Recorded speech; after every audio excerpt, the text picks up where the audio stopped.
We're in the final 2 weeks of Season 10. We have another set of hot takes. Leave yours in the comments. Phrase it as hot takes and just let it rip. We need less new game modes and more maps for the game modes we have. Push only has 3 maps, and now we've gotten 2 new game modes before Push got a 4th map. What do you mean 2 new game modes? Oh, you mean like Flashpoint and the new one coming out, right? Clash. Flashpoint released with 2 before we got a 3rd map. And now we're getting Clash, and I know Push maps and Flashpoint maps are big, but it'd be nice to have new maps for the game modes before we get new maps for the other new modes. Not really a hot take at all. I think this is a pretty common take that a lot of people would agree with. I think we need a little more on the ones we currently have. The new one, Runasapi, is where Ilari grew up on. That one's coming out. I believe that one's slated to be a Push map. That makes it 4. We're stuck with only 2 Flashpoints still, right? Which kind of sucks. I do hope they do add that before they bring out Clash, but I think with 2 maps, so 2 maps, they definitely need a little bit more though, for sure. Not a hot take. Next hot take, leaning more into gunplay with Torb was a mistake, and they should have leaned more into his turret because now it just exists to be destroyed. Yeah, that's certainly a hot take. What? No. So if you guys don't know, they nerfed the damage on turret for Torb, and they kind of buff the recovery rate on his primary fire and stuff because they didn't want Torb to be this cheesy character where you just put a turret down and does all the work for you. So in a 5v5 game, it's a 6v5 because the turret is so good. But this player is arguing that the turret is just there to get destroyed and that they should actually bring more power back into the turret and less on individual player agency, which is your aim. Disagree. I think people hated a turret doing way too much work for absolutely no, just put it down and it just does too much, that's too much cheesy, easy value. I think Torb is fine the way he is. There's too many people in chat who are also saying bring back level 3 turret. Next hot take, not every character needs to be viable for comp. Buffing characters like Lifeweaver and Symmetra will only create more issue. They are niche characters that stand out in specific situations. They are easy to use and great for casual players, and if players insist on using them in comp instead improving with better characters, maybe they don't deserve to improve. I low-key actually sort of agree with this take. Not necessarily viable. I do think every character should have a viable, somewhat viable, and not like an insta-throw, but I do agree that the game has to be accessible, and keeping simple heroes simple and not overcomplicating their kit and making it fun for casuals is an important part of game balance. But that being said, I feel like there is a way that certain heroes can and will be improved in a way that still makes them viable in some niche situations. You can definitely redesign them and retool them to kind of do that a little bit better than their current situation. Luckily, I think Lifeweaver is in a pretty good spot. You could probably use a little better quality of life changes to make them more fluid and fun to play with the change between the thorns and the healing. But a hero like Symmetra is niche and will probably stay niche based on the current design. I ramble about Sim all the time, where Sim does 4 different things. They could lean into one of the things a little bit more than the other 4 to make her a little more viable in more situations. But by design, there are going to be heroes that are more generalists, where they can kind of be slotted in and fill a lot of compositions. Heroes like, a Sojourn or a Cass or a Kiriko can kind of just slot in and do what they need to do. But a hero like Sim is just very niche, or Bastion, because they need resources and they need a team proper setting for those heroes to pop off. And I think that's okay. I think it's impossible to have perfect balance and have every hero have equal playing time. That's just not the way it's going to be. So I actually sort of agree with this. It's not a hot take to me. Some people will disagree, especially those who main a niche hero. They want their hero to be a generalist, but I'm by design, I don't think that's possible. We can do some small things, but Sim players, I agree, need some buffs. I'm going back to the Sim example, but I think unless she gets a complete redesign, she'll always be niche. Hot take, most people in here who talk about bad character designs know nothing about designing characters for a game, let alone how it would flourish in the environment. Not a hot take, that's true. Even me, I've never designed a character. This is just me, making a statement based on what I know, but I've never been behind the scenes designing, tuning numbers. A lot of people think they're right in their statements. I never said I'm right. These are just my opinions. And people can state their opinions, but it's annoying when people state their opinions that they should do this and the game would be fixed. They should fix this hero by doing this and the game would be fixed. And I'm are you sure about that? Maybe that sounds okay on paper, but in practicality, when you play out all these other gazillion variables that you probably didn't think about, the design change wouldn't be exactly what you think it is, if that makes sense, right? Things that are annoying in Overwatch are probably more necessary than we give credit. One-shots, CC, hack, res, invulnerable, barriers, etc. all serve good purposes. They give the devs more vectors to balance on, and in moderation, keep other annoying stuff in check. I agree. Also, this person used the word vectors to balance on. This person sounds pretty smart. But in any case, I agree. I do think this is not a hot take. Some of these things are a necessary evil to keep certain heroes in check, or else you're just gonna have high movement dominate the lobby. If there's no CC at all, period, then obviously like the tracers and like the Genjis or whatever are just gonna run rampant. You need a few abilities to kind of keep them in check, or else you're just gonna take over the game, and only like 10 of the 40 heroes will be playable. Right now, as it stands, it's like over 30 heroes that are like acceptable. The only heroes I don't think are very good and arguably are still playable are like maybe Reaper after the armor changes, and I don't think Orisa's very good on this patch. If you have no CC, it's like, why would you ever not pick Tracer or any sort of like hyper mobile hero? Because they cannot be CC, they can't be stopped. Some of these are necessary. I agree. If one-shots weren't such a problem, why'd they take it? I mean, one-shots are given to like heroes like Widow, but you have to give it with drawbacks. Hanzo doesn't have a true one-shot, but he does on certain heroes still. And like Hanzo's value is now like kind of driven into like burning the tank, a different playstyle. And you know, some heroes may not always be at full health, so they definitely still has like a big chunk or a big burst available. Like if someone's like 220 out of 250 HP because they took a bit of chip damage, and you can still one-shot them. A 240 headshot is still a lot more than what a lot of other heroes can say. So next hot take, 6v6 was not the only reason for long queues in Overwatch 1, and I think people need to take other balance aspects when talking about 6v6 to 5v5. It's not just strictly, I don't really think it's a hot take. It's not strictly 6v6 that caused long queue times. It's because nobody was playing tank because of other design and fun issues. I mean, this is pretty obvious. I don't really think there's much to say about this. Other people, of course, need to take into other balance aspects when you debate about 6v6 and 5v5, but I snooze every time I see 6v6 versus 5v5 debates. I'm not interested. It doesn't seem like they're going to go back to it. I mean, I'm fine with the evolution of the game. I mean, some people love living in the nostalgia past.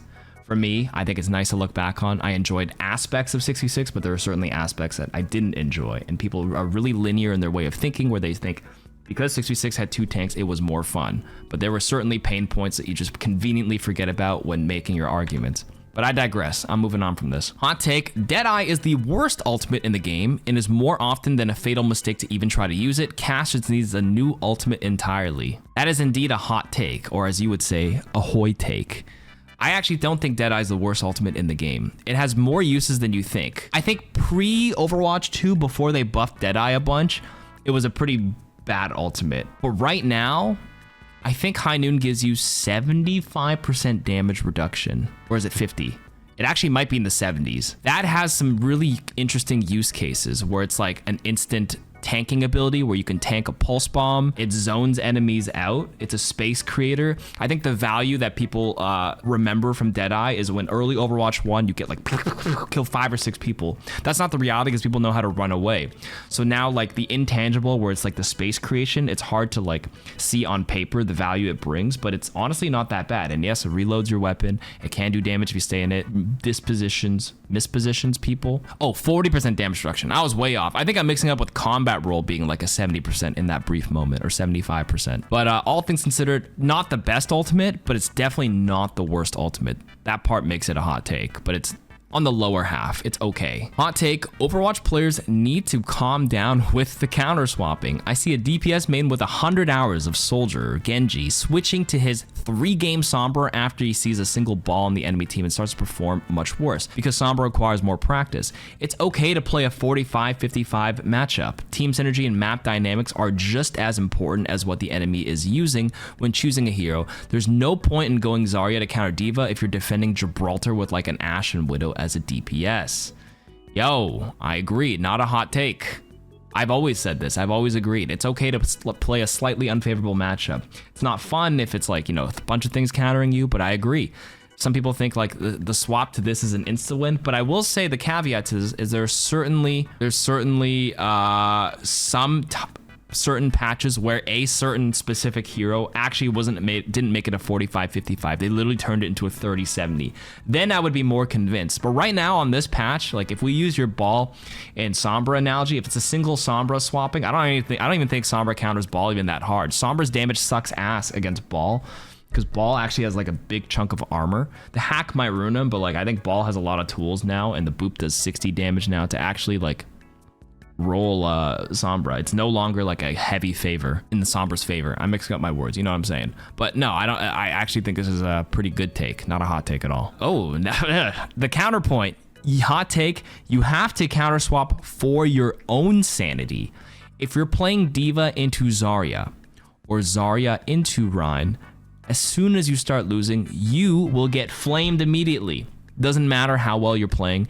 People are just looking for someone to blame, and being in a tank disadvantage makes you an easy target. So the argument is you have to counter swap to kind of mitigate toxicity. Maybe it's because like I have, getting flamed is not fun, but maybe because I have an iron mental makes me sound like I'm saying environmental. I have an iron mental state where people asking me to swap because they swapped will not rattle me. I will never swap. I mean, I will if I have to, but if it's one thing and I'm popping off and playing well, it's true though. You're not wrong where people will like single you out and be like, you're the scapegoat. You're a Zarya trying to play into a Winston, even though I'm popping off as a Zarya, and I would argue doing a lot for my team. People will just call that as the reason why we lost. And that's not on me. That's kind of on my teammates for like trying to like deflect and pick and single someone out to blame. This one's tough. People just need to kind of calm down about it and not really like use that as a crutch. Exactly what you just said. It agrees with the previous point, how players need to just chill out on the counter swapping and getting mad at people for not counter swapping or counter swapping and blaming people for this specific reason. Like if you're asking me to swap to this because it counters it, but I literally have like 30 minutes on the hero, like I'm not gonna swap. I literally don't know how to play the other hero, so why are you blaming me for not swapping when I don't play that hero at all? Hot take. Overwatch is the most fun when hit scans are not meta. It really changes how you approach Overwatch. Instead of I see head, click on head, bam, elims. Takes like these are just like really depends on the person and the opinion. I like hit scans. I like a balance between if some hit scans are meta and some like, some high movement heroes are hit scan. This is a pretty whatever take. Lukewarm. Oh my god, 447 upvotes. Scalding hot take. Make the shot with the basketball and spawn within the first 10 seconds of loading in, and it should be play the game no matter what. Fight me, I'm right. I would agree if the basketball spawned in a random spot in the room. The fact that it's always in the same spot, there's a way to force it and get it in every time. It's been solved. The algorithm and the angle and the arc has been solved already. Crouch behind the basketball, aim at it, hit the melee. Done every time. RNG, like if the basketball was like spawning on the ceiling, or you had to like pick it up in the corner here and hit like the cross map, the half court shot, agreed. Make that play of the game. Hot take, Cassidy nade is hack, but better. It lasts around the same time as hack or longer.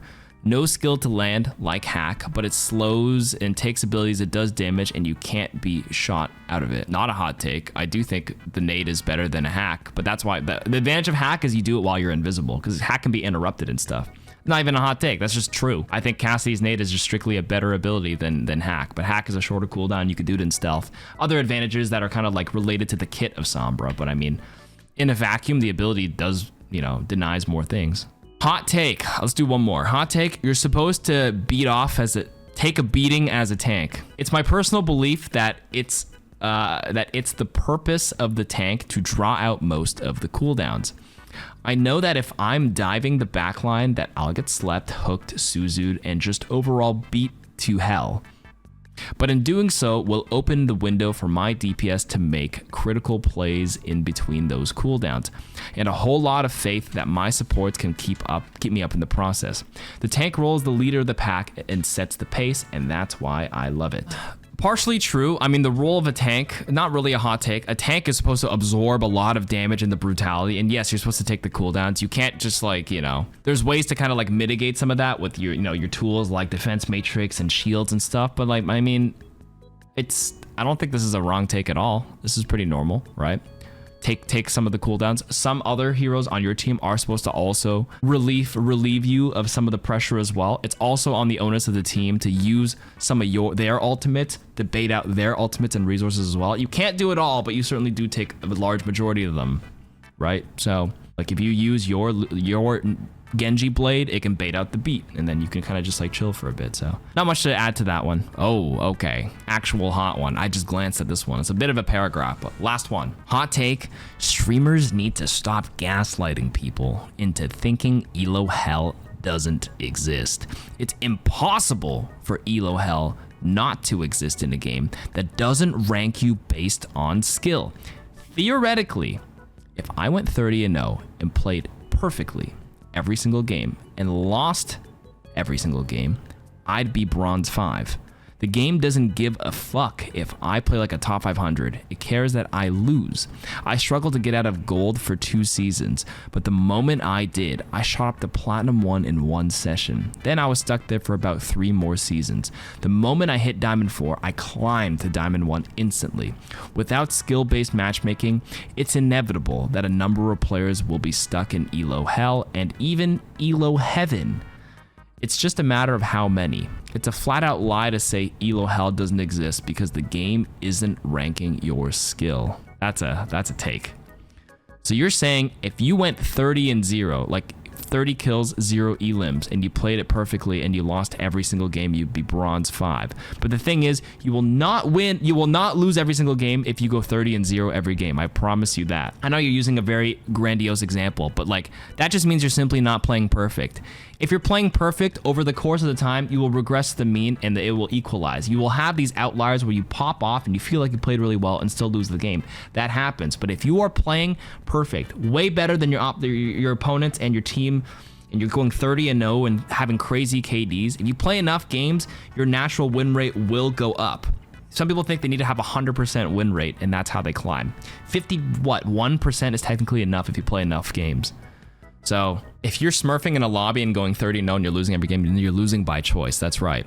So I will argue that you say it doesn't rate you based on skill. It sort of is. Like you say, you're stuck there and then you climbed up. You actually got better at the game, and it just takes a bit to go on the nice streaky run because you're going on like a up and down deviation. And the way you're kind of like messaging this, kind of like, I'm not trying to like psychoanalyze you, but it seems like you have very volatile, extreme, like maybe this is like a passion paragraph, but it seems like you're not playing at your most capable skill every game. And that may be part of the reason why you're like up and down all the time, or you feel like you're stuck, is because like if you're not having a good game, your whole like mental state will start like, you start overthinking things, or you start blaming systems like not elo hell exists, blah, blah, blah, blah, blah. And then you're just, you know, that's affecting your game. The way the system is supposed to work, assuming everybody played at the best of their abilities, but not everybody plays at the best of their ability every game. Some people come in and queue ranked when they're drunk or they're high or they're, you know, from a long day of work. And even though I'm rated platinum 1, but I had a shitty day at work, I'm definitely not, you know, locked in as much. I'm playing like a plat 3 that day. I'll have a day where I just don't climb up and I'm just losing because I'm playing poorly. But if you are literally playing well, you just simply got better.